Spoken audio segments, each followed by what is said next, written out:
கடைசி விவசாயிங்கிற ஒரு அருமையான படத்தை எல்லாருமே பார்த்துருப்பீங்க. அந்த படத்தோட இயக்குனர் தான் இந்த படத்தை எடுத்திருக்காரு. என்ன செம ட்விஸ்ட் அண்ட் டென்ஸோட இந்த எபிசோட்ஸ் எல்லாமே போக போகுது. கதைக்குள்ளே போகிறதுக்கு முன்னாடி நீங்கள் நம்ம சேனலுக்கு புதுசாக இருந்தால் மறக்காமல் சப்ஸ்கிரைப் பண்ணிட்டு வீடியோக்கு ஒரு லைக்கும் பண்ணிடுங்க. கதையோட ஸ்டார்டிங்கில் ஒரு அழகான மலை கிராமத்தை காமிக்கிறாங்க. எல்லாம் ஆடு மாடு மேய்ச்சிக்கிட்டு பார்க்கும்போது இப்படி ஒரு இடத்துல வாழ்ந்தா எப்படி இருக்கும் அந்த மாதிரி நமக்கே தோணுது. அப்படியே உள்ளே போனால் கலைங்கிற ஒருத்தரை காமிக்கிறாங்க. இவர் போலீஸாக இருப்பாராட்டிருக்கு. அவரோட ஒய்ஃப் லலிதா தான் கல்ல சாப்பாடுலாம் செஞ்சு சட்னி சாம்பார்லாம் ஊற்றிட்டு இருக்காங்க. அப்படியே பார்த்தா ஒரு பாட்டியும் ஒரு ஆடு மேய்க்கிறவனையும் காமிக்கிறாங்க. பாட்டி கொம்பு இழுத்து விடுறதுக்காக ஆட்டு நல்லா போடுறான்னு சொல்லிட்டு இருக்க. அவனும் ஏன் அத்தா கொம்புல இழுத்து விடணும்னு சொல்லி கேட்க, கொம்பு இழுத்து விடலன்னா கொம்பு பெருசாகி அது ஆடையே குத்தி சாகடிச்சிருண்டா, அதனால தான் இழுத்து விட்றாங்கிற மாதிரி விளக்கிட்டு இருக்காங்க. அதே டைம் லலிதாவும் புருஷனை வேலைக்கு அமுச்சு விட ஒரே கொஞ்சலும் பாடலுமா இருக்க. பாட்டி இதெல்லாம் பார்த்துக்கிட்டு வேலைக்கு இப்போ முதச்சு சும்மா இருக்காளா இவ அப்படிங்கிற மாதிரி கேட்டுட்டு இருக்க. பையனும் நீ தானே அத்தா பார்த்து கல்யாணம் பண்ணி வச்சேன்னு கேட்க, நான் தாண்டா பண்ணி வச்சேன், என்னதான் இருந்தாலும் இடம் பொருள் எவல்னு ஒன்று இருக்குல்லன்னு சொல்லிட்டு இருக்க. காலையும் வேலைக்கு கிளம்பிடுறான்.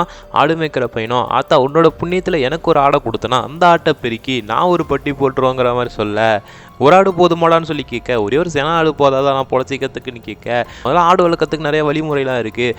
இந்த பக்கம் அந்த ஆடு முடியெல்லாம் ஒருத்தவங்க எடுத்துகிட்டு இருக்காங்க. உனக்கு என்ன ஆடு தானே வேணும், முதல்ல வந்து காயடிங்கிற மாதிரி சொல்ல, அவனும் அப்படியே நிற்கிறான். கலையும் போலீஸ் ஸ்டேஷனுக்கு வந்துடுறான். வந்தால் எல்லாருமே ஏதோ ஜன்னலை பிடிச்சி நின்றுட்டு இருக்க. என்னையா ஆச்சுன்னு சொல்லி கேட்க, உள்ளே பாம்பு வந்துருச்சான்னு சொல்ல, உடனே கலையும் ஒரு பக்கம் ஏறி நின்றுக்கிறான். பாம்பு பிடிக்கிறதுக்கு உள்ளே போயிருக்காங்க, இங்கே இருங்கிற மாதிரி சொல்ல, சரி எஸ்ஐக்கு ஃபோன் பண்ணியான்னு சொல்ல, நானாச்சும் பரவாயில்ல கம்பி தான் பிடிச்சிட்டு இருக்கேன். அவருக்கு அப்போடு மேலே ஏறி பாம்பு வந்தால் சொல்கிறதுக்காக வெயிட் பண்ணிட்டு இருக்காரு. வெளியே இருக்கவங்களாம் ராஜநாகமாக இருக்குமோ அதுவாக இருக்குமோன்னு சொல்லிட்டு இருக்க. உள்ள பாம்பையும் பிடிச்சிடுறாங்க. பார்த்தா மலை பாம்பு தான் உள்ளே வந்திருக்கு. கலையும் ஸ்டேஷனுக்குள்ளே பாம்பு வந்தால் நல்ல சகுனமா கெட்ட சகுனமான்னு கேட்க, இவரும் ஸ்டேஷனுக்குள்ளே பாம்பு வந்தால் நல்ல சகுனம் தான் யா, அதனால தான் நம்ம ஸ்டேஷனை மூடுறதுக்கான ஆர்டர் வந்திருக்கு. கிட்டத்தட்ட ரொம்ப வருஷமாக இவங்க ஸ்டேஷனுக்கு எந்த ஒரு கேஸுமே வரதில்லை, அதனால ஸ்டேஷனை மூடிடலாங்கிற முடிவுக்கே வந்துட்டாங்க. கலையும் ஸ்டேஷனை மூட போகிறாங்கன்றாங்க. இதுலையா நல்ல விஷயம்னு சொல்லிட்டு இருக்க.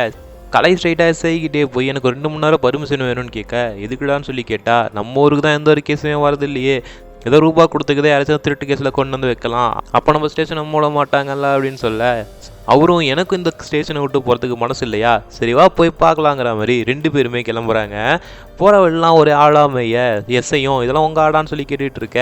அவனும் இல்லைன்ட்டு வரான். கலையும் ஒரு கட்டத்தில் கலையை பார்த்து ஓனரேன்னு கத்த, இவன் வேற கோத்து விட்டானேன்னு சொல்ல, எஸ்ஐயும் ஆடு தான் என்கிட்ட ஏமாத்திருக்கேன்னு சொல்ல, ஆமாங்க ஏங்கிற மாதிரி சிரிச்சுக்கிட்டே போகிறாங்க. ஒரு வயசான ஒரு பாட்டி உட்காந்துட்டு இருக்க, சுற்றியும் ஒரு ஆடா அமைந்துட்டு இருக்கு. இதெல்லாம் அவரும் பார்த்துக்கிட்டே உள்ளே வர, கலையை பார்த்தோன்னே அந்த ஐயா வாடாமாவனையும் சொல்லி உட்கார வச்சு, என்ன விஷயம் வந்திருக்கீங்கன்னு கேட்டால், கலை காலில் விரலை விட்டுப்பட்டுருக்கதை பார்க்குறாரு. பார்த்துட்டு என்னான்னு கேட்க, அது ஒன்றும் இல்லைடா பாம்பு கொட்டிருச்சு, தலைக்கு விஷம் வரக்கூடாதுன்னு சொல்லி விரலை வெட்டிட்டேன்னு சொல்ல, ஏன் ஹாஸ்பிட்டலுக்கு போயிருக்க வேண்டியதான்னு சொல்ல, இதுக்கெல்லாம் யாராச்சும் ஹாஸ்பிட்டலுக்கு போவாங்கன்னு கேட்க, இப்படி தான் சார் எந்த ஒரு பிரச்சனைனாலும் கேஸும் கொடுக்குறதில்ல ஹாஸ்பிட்டலுக்கும் போகிறதில்ல, அப்படியே இருந்துடுறாங்க இவங்க. பாட்டியும் என்னடா விஷயம்னு கேட்க, எங்களோட ஸ்டேஷனை இழுத்து மூட போகிறாங்க, ஏதாவது ஆள் இருக்குமோன்னு கலை கேட்க, ரூபா கூட கொடுத்துட்றோன்னு சொல்கிறாரு. அந்த மாதிரி ஆள் இங்கே யாரா இருக்காங்க, ஸ்டேஷன் இழுத்து மூடிட்டா உங்களுக்கு உத்தியோகம் போயிடும்ல அப்படின்னு சொல்ல, எஸ்ஐயும் உத்தியோகம்லாம் போகாது, ஆளை தான் வேறு இடத்துக்கு போடுவாங்க, இங்கே வந்து ஒரு 150 கிலோமீட்டர் டெய்லி வந்துட்டு போகிற மாதிரி இருக்குன்னு சொல்ல, பாட்டி இதெல்லாம் கேட்டுட்டு யாராவது இருந்தால் சொல்கிறேங்கிற மாதிரி சொல்லி அனுப்புகிறாங்க. நைட்டு ஸ்டேஷன்லேயே சமைச்சு சாப்பிட்டு இந்த ஸ்டேஷனை முடிவிட்டா நீ என்னடா பண்ணுவோங்கிற மாதிரி கலையை பார்த்து கேட்டுட்டு, உனக்கு ஆடு முக்கியமாக உன்னோட பொண்டாடி முக்கியமாங்கிற மாதிரிலாம் கேட்குறாங்க. அவரும் ஸ்டேஷன் இழுத்து மூடிட்டா இதுக்கு மேலே இங்கேயே வாழ முடியாது, ஆடு மேய்க்க முடியாதுங்கிற மாதிரிலாம் நினச்சிட்டு இருக்காரு. காலைக்கு ஆடு மேய்க்கிறது ரொம்ப பிடிக்கும் போல். நைட்டு கலையும் வீட்டுக்கு போக ஆத்தா வெளியே தான் படுத்துட்டு இருக்கு. ஏன்டா இங்கே இருக்கிற ஆட்டம் வச்சா நீயே ராசாவாட்டம் வாழலாமே, அதை விட்டு ஏன்டா வேலைக்கெல்லாம் போயிட்டு இருக்க மாதிரி சத்தம் போட்டுட்ருக்க. அப்போ கரெக்டாக லலிதா வந்து உள்ளே கூட்டிகிட்டு போகிறாங்க. நைட்டு தூங்கும் போது லலிதா உங்களுக்கு போலீஸ் உத்தியோகம் பிடிக்குமா இல்லை ஆடு மேய்க்கிறது பிடிக்குமான்னு சொல்லி கேட்க, எனக்கு போலீஸ் உத்தியோகமும் பிடிக்கும் தான்டின்னு சொல்ல, உடனே அவங்க கோச்சிக்கிறாங்க. அடுத்த நாள் காலையில் ஆடு மேய்க்கிற பையனும் வழக்கம் போல் ஆடு மேய்க்கிறதுக்கு முன்னாடி சரக்கு அடிப்பான் போல், அதேமாதிரி ஒழிச்சு வச்ச சரக்கை எடுத்து குடிச்சிட்டு இருக்க. ஒருத்தன் வேகமாக ஓடி வந்துட்டு இருக்கான். என்னடான்னு சொல்லி கேட்க, அவன் பயந்து போய் ஓடிடுறான். அப்படியே கொஞ்சம் முன்னாடி போய் பார்த்தா யாரோ பாறைக்கல்ல உட்காந்துட்டு இருக்கிற மாதிரி இருக்குது. யாருன்னே உட்காந்துட்டு இருக்கிறதுன்னு அப்படியே கொஞ்சம் முன்னாடி போக பார்த்தா தலை மட்டும்தான் இருக்குது. இவனை வந்து திருச்சி ஓட. அப்புறம் தான் காலைக்கு ஃபோன் பண்ணுறாங்க. அவனும் கேட்டுட்டு ஆட்டுத்தலை எவன்டா வெட்டி பாறை மேலே வச்சதுன்னு கேட்டுட்டு இருக்க. அது ஆட்டுத்தலை இல்லைனா ஒரு மனுஷன் தலைன்னு சொல்ல.